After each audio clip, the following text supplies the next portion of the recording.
Hi everyone! So this is my second video in my back to school series for fall of 2014. For all my videos so far, I've gotten a lot of questions regarding how I felt that the IB was, how it was for me to go through it, how difficult the different subjects was, and etc. So I thought this video should be about my IB experience. So I did the IB in Norway at the oldest IB school we have here, a brag. So it was a very good school known for the IB. I've always lived in Norway, my parents are Norwegian, I've grown up here, speak the language, always gone to Norwegian schools, but both private and public, going back and forth and sort of gone to a lot of different schools, and I've skipped a class and I've done a lot of different things with my academic career so far. The Norwegian high school program is 3 years, where the last 2 is when you do the IB if you choose to do so. So the first year I went to the same school, but I went to a pre-IB. So basically it was the same as everyone else at my school did, but we had some more subjects in English. All the teachers taught the IB, so they were able to sort of give us insight and stuff like that on how it was. And you got the hang of how it was, and you could talk to older IB students and sort of, get to know more about it. One thing I've learned as I went through the IB that I didn't know beforehand is that it's not as hard as people make it seem. Yes, the IB is fairly difficult compared to other sort of high school leveled options, but it's not hell. It's not. I think what makes it so difficult to so many people is that they don't expect that sort of level of personal involvement, and that they don't really know how to study. They don't know how to adapt to the IB system.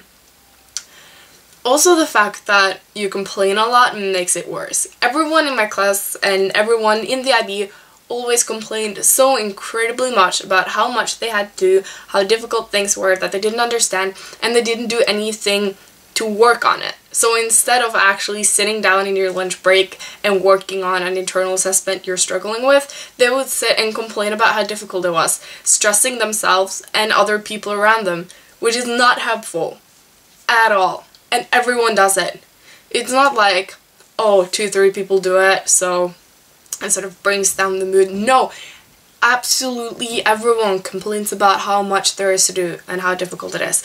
I was myself one of them, but my last year I tried very hard not to complain. If someone was complaining, I would simply leave the conversation because it had no interest in me. I didn't gain anything from it. I would just be stressed out and annoyed, and I didn't want that in my life. A lot of things had changed in my life when I started high school, or videregående, the year before the IB.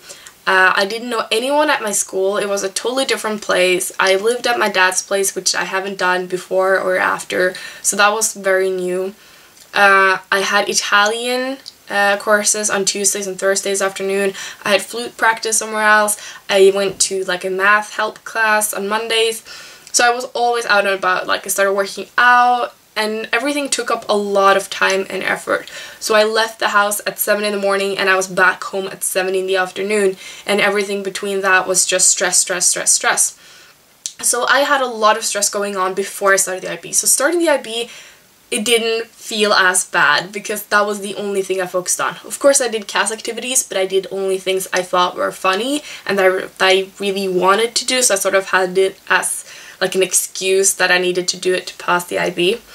I started a lot of new activities, I had a lot of fun with it, but I went in with the mindset that I was gonna focus on the IB, focus on school only. Now, the first year of IB, I didn't really know how to study for things. A lot of things were new to me, and I didn't really take enough responsibility myself. I didn't really do my homework because I didn't understand what was going on, and I didn't ask any questions.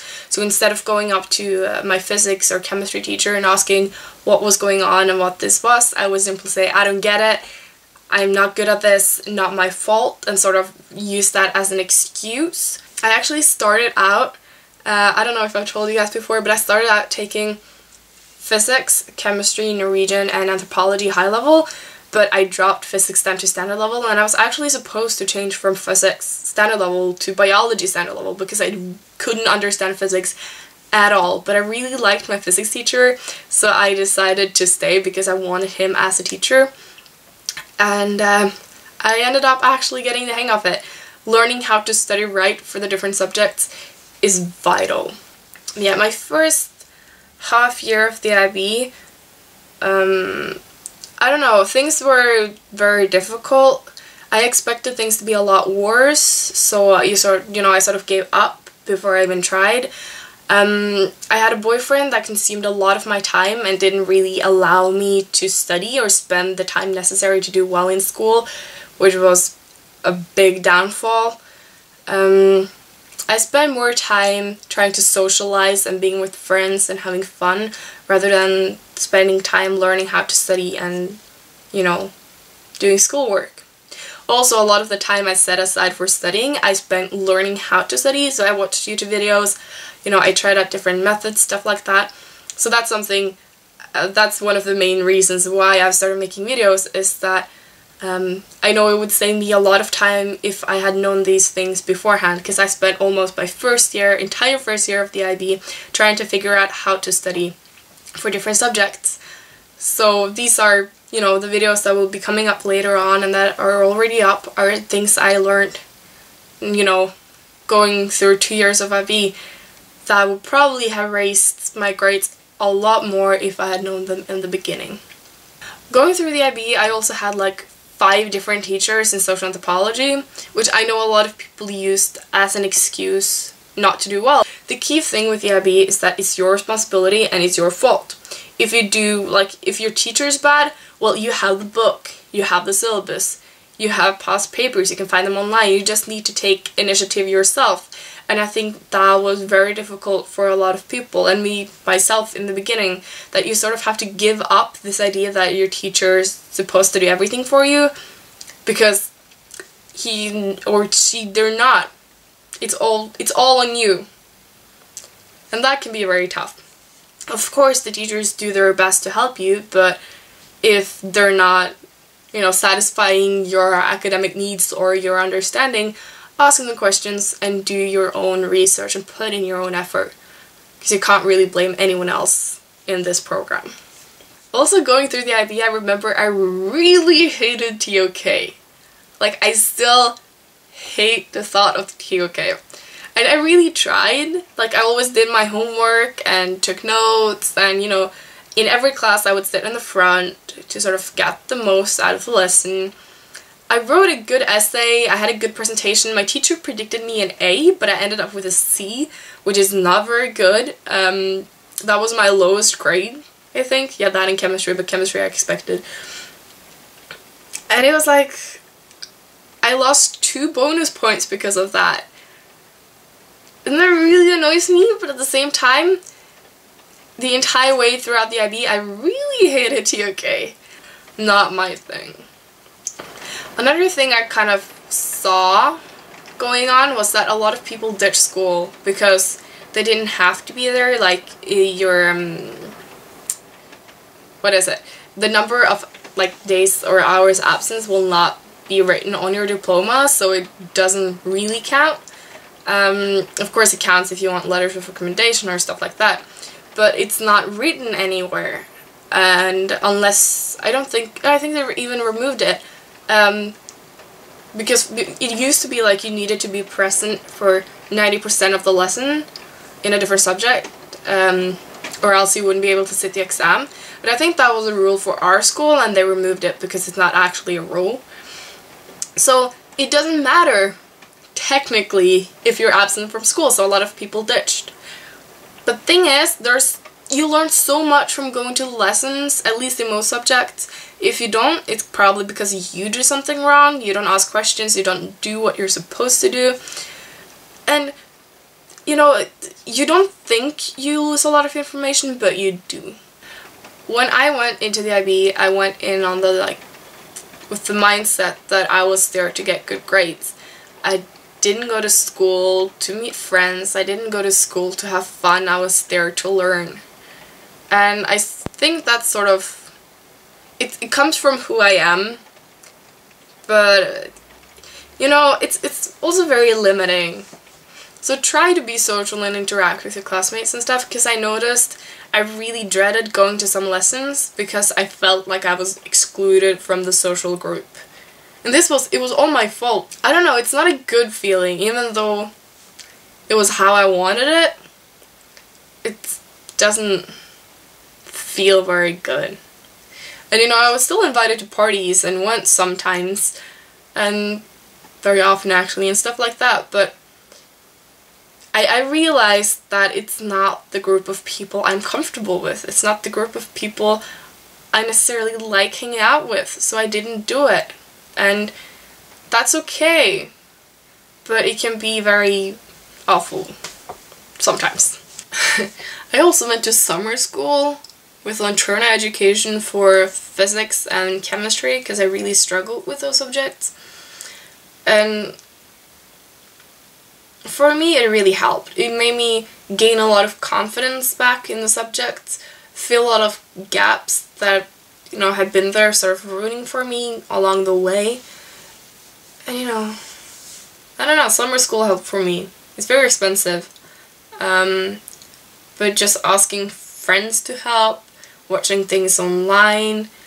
Oh, there's a really great guy who does syllabus point by syllabus point for chemistry.